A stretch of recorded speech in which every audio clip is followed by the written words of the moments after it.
What's up everybody, Cursing Mushroom here, and welcome back to another great Destiny 2 video. So today guys, we're going to be talking about this week at Bungie. They've got a lot of great things on the table. And also I wanted to talk to you guys real quick before we get started. So as you guys know, here lately I ain't been making a lot of videos, and it's because honestly there's not a lot of Destiny 2 related content at the moment in terms of the current game. I'm not talking about future DLC, the current game. And I'm not really big on giving away spoilers unless you guys really want it and ask for it. So I'm not going to be like ripping videos from guys that got to go to the summit and stuff like that just to show you guys a little bit of extra footage. If you want to see that footage, you can always go to that last video that I put up on Tuesday, the live stream, and there's plenty of footage and explanation of what's actually going on the Warmind DLC, and they give a lot of great information there without giving away too much. And I don't want to really go into each weapon and show you perks. I would rather do that once I obtain them, so that way you guys can see it from a fresh perspective using it, and I can explain it to you. I'm not going to be like, oh, here's the weapons perks, it looks amazing, and then use it and then not really enjoy using it. So we're going to reserve those videos for when they are important, in my opinion. I don't like giving stuff away, and we're not going to do that. And also, I just got God of War for PS4. I'm going to be playing a little bit of that. If you'd like to see some content of that in the next couple weeks, just here and there, gameplay or whatever, let me know in the comments down below. I may do a little montage of me just murdering dudes. You know, I know it's supposed to be really good, so we'll get more into that. But just let me know in the comments below. So guys, let's get into this week at Bungie and let's talk a little bit about it. I'm going to read it like usual, and we'll talk and we'll go through. There's a couple videos on some of the exotic weapons, and there's some really good stuff here that I want to share with you guys. So let's get into it. So they say here, this week at Bungie, we introduced you to the Warmind. Several waves of developers talked about what you'll find in the game on May 8th. From Vicarious Visions joins design lead Evan Nikolic from Bungie on our Twitch stream to talk about Destiny 2 Warmind. So here's pretty much the Warmind reveal archive. If you want to watch that, you can. This link to this video that I'm posting now of the This Week at Bungie, I'll put it in the description as I usually do. But we're going to go down and we're going to go to the exotic investments. We're going to get to the good stuffs. So let's check it out. How do you make an exotic feel more exotic? It's a two-part question, including how it feels to acquire and upgrade the weapon and how it feels to use the weapon. To answer the first question, Senior Investment Designer Mark Ueda is here to walk us through the process. So Mark says, our goals in extending Masterwork perks and mechanics to exotic weapons are primarily to create new in-game goals for hobbyist players and reinforce specific activities with these long-tail pursuits. There were a few problem spaces that we wanted to address when creating the exotic Masterwork pursuit. First up, exotics in Destiny 2 are very easy to acquire. That is so the truth, and that's the problem. I feel like there's an issue with the exotics right now. Many players have most, if not all, of the non-quest exotics. As we don't want to make players re-earn every exotic weapon, exotic Masterwork acquisition and progression needed to take place after pretty much acquiring the weapon, which is really sweet. I think this is really cool, guys. Check this out. We needed to figure out a player-friendly way to represent the process of obtaining and applying an exotic Masterwork. The milestone tray does not provide a good flow for every Masterwork, and bounties are planned for summer, as noted on a recently updated development roadmap. With these goals and restrictions, we landed on the following player experience. There will be one exotic Masterwork per exotic weapon that exists so far in Destiny 2. In order to begin the Masterwork process, players will have to find an exotic Masterwork catalyst when inspecting the exotic. So this is really cool. So I'm going to explain a little bit this because this is just a bunch of mumbo jumbo. Sometimes we can't understand some of the terms that they're using, but let me help break it down for you guys. So for instance, you've got your Cold Heart here. It's a weapon you've already obtained. And what it's going to say here is Cold Heart Catalyst. We'll zoom in here. So found in strikes against the most challenging opponents.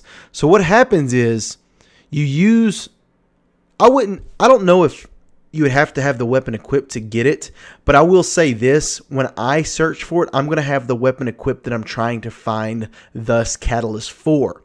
So what I recommend is using the Cold Heart if you're looking for this one, and run strikes against the most challenging opponents. So Nightfall strikes, I'm assuming those would be considered the most challenging opponents.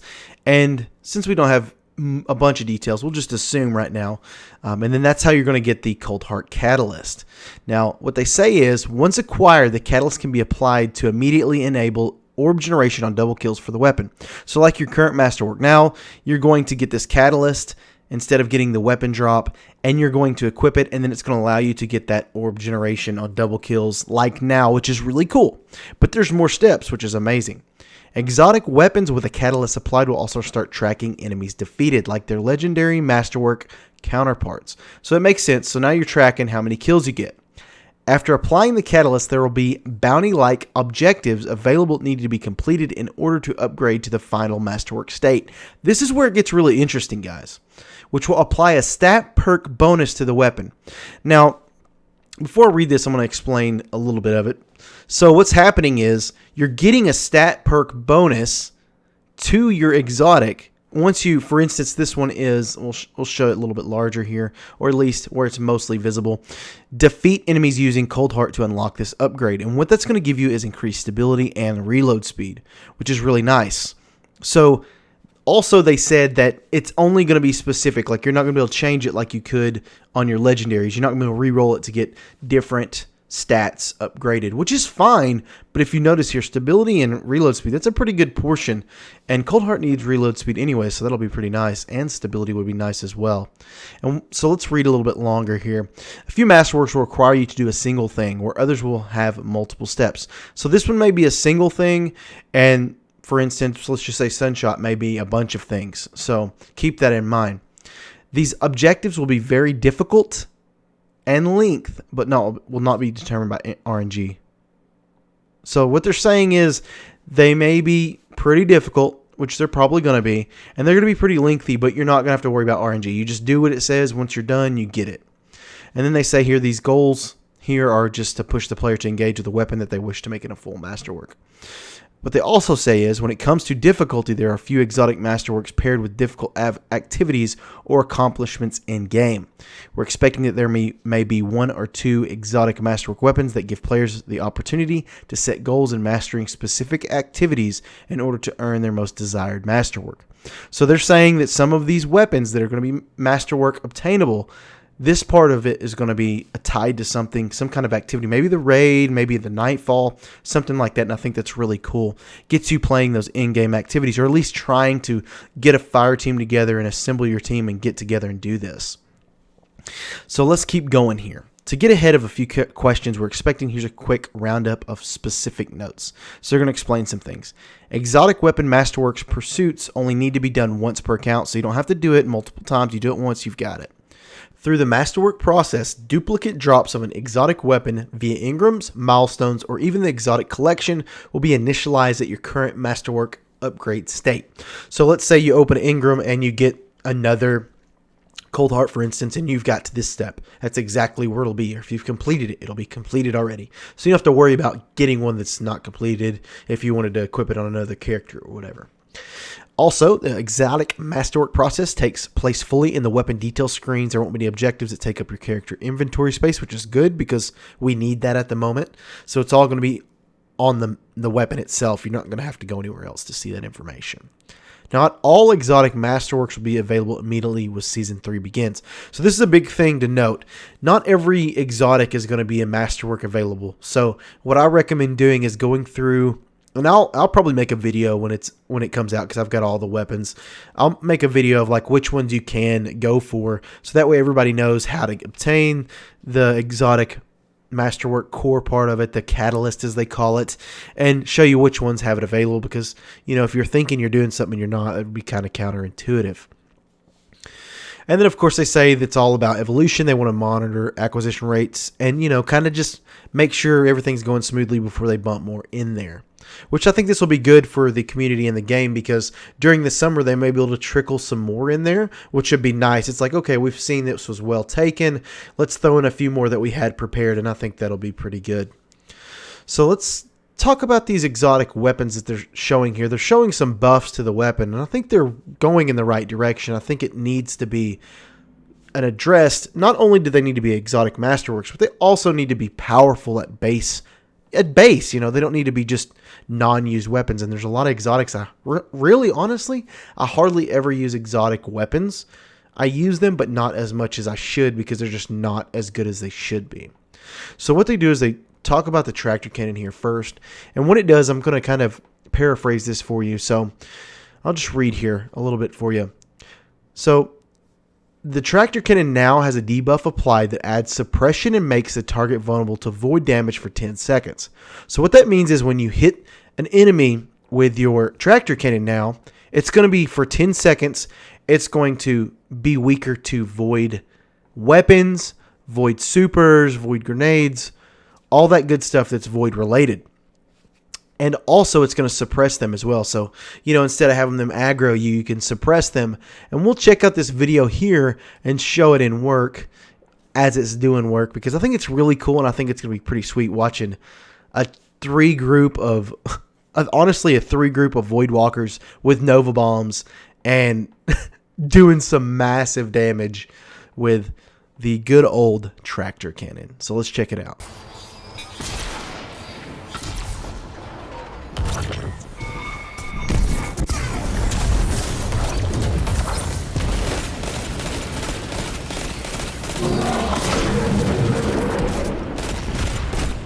Now talk about some damage. I think that's something that's really cool, and then I think they should bring a lot more of these elements into the game. I think that's really cool. So if you notice on the left, it said the scientific method. I thought that was really cool. That kind of set it off. But let's continue, and we're going to go to the hard light next. That's the next thing on the list. So what it's getting is it's getting the Borealis switch availability, and I always thought it should get this because I think it's very useful in game. So what happens is you can hold down your reload button and swap different archetypes, so you don't have to worry about going to the menu and like being a big issue while you're trying to do something. So I think that's pretty cool. And so let's read a little bit about this one too. So it's got a little bit of different things that's pretty cool. The teaser clip shows off pretty well, okay, and what they're showing off is this. But it doesn't show very clearly it is the other interesting change we made to lean into this weapon's gameplay. The bounced projectiles have been a dazzling laser light show, but actually using them to do real work on your enemies around corners or off walls has been difficult. It's more of a suppression tactic than a reliable offense. One option we considered was preserving aim assist for the lifetime of the projectile, but we couldn't commit due to the sheer amount of pressure this would put on our runtime engine. Imagine 12 players on a console in 6v6 using this weapon, each player firing around every 3 frames, and our aim assist code trying to predict the trajectory of the bullet for up to 3 bounces and then attempt to correct it to hit a target. So rather than make it easier for you to land a bounce shot, we made the payoff better when it does happen. Bounced bullets now do double damage. We're looking forward to seeing some montages with the geometry nerds out there. So it's pretty cool. So now you're going to get double damage if your bullets bounce and hit the target. I think that's really cool because I use Ricochet a lot, and I really don't care for the hard light, but it would be interesting using it in PvP because you could absolutely decimate a whole team if you were just bouncing shots into a closed room. I think that's really cool. So let's check it out.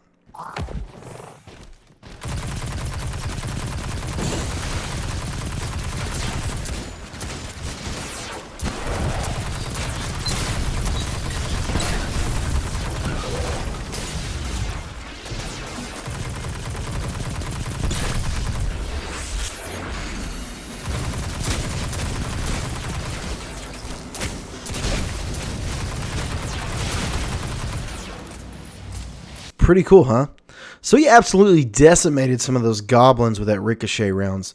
I still noticed it wasn't that great against the actual Minotaur. It busted his shield, but it wasn't the great. He had to actually melee him, but that's okay. I don't expect it just to destroy everything. But I did notice those ricochet rounds were doing some work. So a natural question that may come from this, doesn't this change make Hardlight a better choice than Borealis? Well, Hardlight will definitely have more uptime due to living in your energy slot. It will be living in your energy slot, but Borealis, blah, blah, blah, blah. You know what? Screw that. We're done talking about this weapon. It's good. It's going to be cool. But let's go on to Borealis because this really excites me. So, this is amazing. Too bad it's a PS4 exclusive. I don't know when they're going to send this into every console such as Xbox or PC. I don't know if it will, so Hopefully we get this soon, but, you know, I think the whole weapon things being exclusive is kind of crap.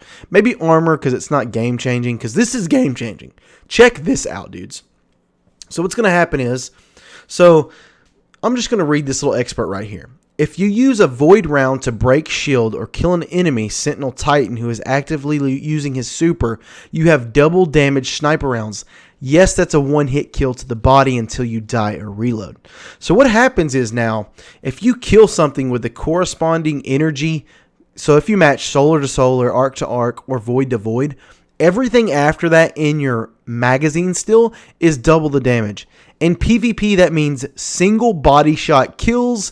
And then in PvE, I mean, dude, you're going to wreck stuff. You're just going to absolutely wreck stuff. So let's check this video out. Let's check it out. Yeah.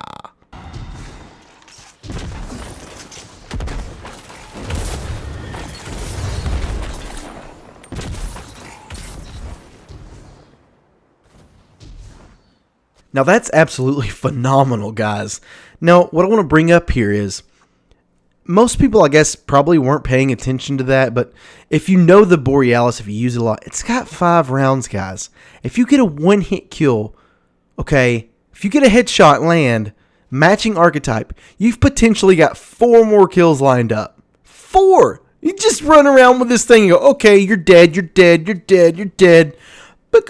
You know what I'm saying? Like, dude, I think this is going to be, like, amazing. I think this is going to be better than any of the other exotic things I've seen thus far. And the reason is because in PvE, you can drop a dude's shield with this thing and kill him. Okay? Have a bunch of shots lined up to murder people or even do damage to a bigger boss. Such as, you know, let's say we're playing the Leviathan and you kill a Minotaur. Or, you know, whatever's got an energy shield if you choose a Minotaur, and then do the rest of the damage to the boss. Like, double the damage, dude? You're talking about deeps, man. Deeps, DPS. Dude, amazing. Can't wait to see this one in action. So I may have to hop on PS4 just to get some stuff for you guys, some info, because this thing is going to be lethal. Because let's say you even if you two-shot a Guardian with an energy shield, you know, so you're using 2 of the 5 shots. You've still got 3 to body shot 3 other people. I mean, dude, you don't even have to be that crispy. Just go pow pow, kill him, and then kill all his buddies. Like, dude, this is gonna be sweet, guys. But you know, they're gonna go on, and we're gonna talk about something else for the moment. So this is Crucible Ranking, okay? It's gonna be pretty cool. Ignore the admin down below. You know who you are. So anyways, glory, valor, and combat. So it's the 3 different things that they're calling this progression system in terms of Crucible. So let's just read it because there's some things I'll need to explain and some things that it's just better just hearing it directly from the mouth of them. So since their original announcement, seasonal Crucible rankings have been a hot topic. The Crucible team has been hard at work implementing the system. Starting with Season 3, Crucible ranks will be available to all players of Destiny 2. So Kevin's going to talk about it here. Hey everybody, during the Warmind reveal stream, we showcased seasonal Crucible ranks for the first time. What are seasonal Crucible ranks? Seasonal Crucible ranks are accomplished... Oh my gosh. Seasonal Crucible ranks are comprised of 2 key mechanics: a level and rank points. As players earn points in each rank, they will level up and unlock new rewards for shacks to dole out at the tower. So this is going to be your levels here. So you start at Guardian and you go all the way to Legend, okay? So what you're going to do is play, and we'll get into more of that, but just imagine 1, 2, 3, 4, 5, 6 being the top Legend and 1 Guardian being where you start. So there are 3 types, and we're going to talk about them here. So Valor. Valor is a progression rank that goes up as you complete matches. Winning helps you move up faster, and there are no lost penalties. Valor ranks pretty much for people who just play Crucible. You don't have to be the best, but if you get wins, you can get win streaks. It says here these win streaks will cap out at 5 wins and then reset, but you do get bonus points for winning. So Valor's pretty much for like, we know you like Crucible and you're not going to be punished for not being able to get anything from it. If you play, we're going to give you stuff. And then Glory here is a progression rank earned in the competitive playlist. So how Glory works is you win, you go up, you lose, you go down. And also Glory features the same win streak system for Valor, but with the addition to the loss streak that works similarly. So it works the same way. So what happens is you win, you go up faster, you lose, you go down faster, okay? Which, I mean, you know, that's part of the competitive, if they want to call it competitive, air quotes. And, you know, that's what it is. So what's going to happen, you know, let's talk about this other stuff here. It's going to continue, but let's talk about like your rewards, okay? Because that's what everybody want to know. What am I getting for doing this? And then I'll give kind of my ideas on some of this stuff like, you know. So beginning in Season 3, new Crucible rewards will be attached to seasonal Crucible ranks. This means that armor ornaments, emblems, and new weapons will be acquirable through both Valor and Glory ranks, but, you know, that's how you're going to get them. Players receive reward packages when reaching a new level in Valor or Glory. Note, players receive Glory reward packages only the first time a new rank is reached in the season. So if you win a bunch of matches, you get a new rank, you get a reward. If you lose a little bit and you drop rank, you're not going to get that same reward again. So note that.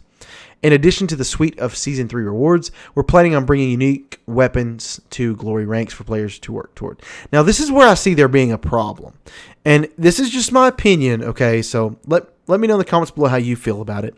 So you're only going to be able to get these special weapons if you do competitive modes. Well, to me, I personally really enjoy Crucible, but I really dislike those game modes. They are not enjoyable to me at all. I do not like them. And I don't like that I can't choose which game mode I'm playing within the competitive playlist. That's another problem. If I could choose, it wouldn't be as bad because honestly, I would not. Anyways, we're not going to go into that. But so you're only going to be able to get this weapon by playing those modes. Well, that's, to me, I'm probably never going to get it because honestly, I don't really like those game modes at all. I'm always playing by myself the majority of times because I try to record content by myself most of the times because it's just easier for me to focus on what I'm doing. But sometimes I will with other Fireteam members. But going into a lobby where I'm by myself, I just get smashed in competitive. It's just not fair. Now, they do say they're going to do some things about that. So what they say pretty much here is that, let's see here. Let me find it. Is it... Okay, so they say here, instead of using your normal skill value when in a fire team, we'll use a modified value that takes your fire team size into account. That does help, so I'm happy for that. But it's just one of those things that it sucks, you know? It just really sucks because as a player that enjoys Crucible, why can't I get that same weapon being in the non-competitive playlist? Well, everybody plays in that playlist. Then make it the same way in terms of going up and down the level. Like, have there be like, okay, everybody gets rewards for playing if they play a lot, but only these people should be able to get the reward. Like, I don't think I should have to play the competitive playlist to get this weapon, but that's part of in-game. I'm all about in-game, but I don't think it's fair to me with the current state. Now, if you could pick game modes, then absolutely I have no problem with this. But the fact that you're controlled to like this specific set, it's not fair to me. But, you know, I want to know how you guys feel about it. Let me know in the comments down below. But this could be pretty much it for this, guys. They say also that Trials and Banner will not be receiving any up or down because it's too different, you know. And then here's, of course, what you get, how it is. You know, you can read that yourself. I'm not going to read the same stuff over and over again. But I do think it's cool that they are getting a rank system to a degree. I think it's great. I think it's awesome. You can see how crappy my rank is once this becomes available. But, you know, it is what it is. I'm not the greatest PvP player, and I never said I was. I enjoy it, but, you know, I really don't like this, how this is going with the glory thing. Let me pick my game mode and I'll be happy with it. If I win, if I lose, or whatever. They do say it takes about 40% of the way through to get the weapon, but we'll just have to wait and see how it really works. I want to test it myself, and then we'll go from there. But guys, it's been great as usual. I hope you have a great afternoon, morning, day, or night. Cursing Mushroom out.